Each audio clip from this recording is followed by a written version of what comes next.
Coucou! On se retrouve aujourd'hui dans une nouvelle vidéo sur ma chaîne dans laquelle je te partage mon expérience avec la consommation de cannabis et plus précisément de tout ce qui touche à la dépendance et à l'addiction face à cette substance. Donc je te mettrai dans la description un lien d'une playlist dans laquelle j'ai rassemblé toutes les vidéos de ma chaîne dans laquelle je parle de ce sujet. Je t'invite vivement à y jeter un coup d'œil si ça te parle et si c'est quelque chose qui t'intéresse.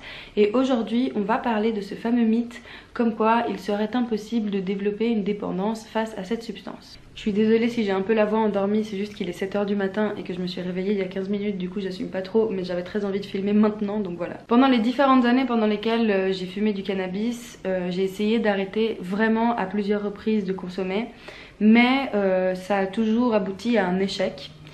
Un échec qui menait systématiquement à une consommation anarchique à nouveau, même si quand je recommençais, je reprenais un rythme stable entre guillemets et raisonnable. Et très vite, dans les semaines qui suivaient, je recommençais à fumer à outrance et à ne plus avoir aucun contrôle sur ma consommation. Et je comprenais pas pourquoi j'y arrivais pas, parce que justement, comme la majorité des personnes qui fument, j'ai baigné dans un environnement pendant des années dans lequel on m'a rabâché à la gueule et j'ai rabâché à la gueule des gens que on ne pouvait pas devenir accro au cannabis parce que on ne peut pas développer de dépendance physique face à cette substance, et donc arrêter le cannabis c'est vraiment simple, c'est vraiment facile.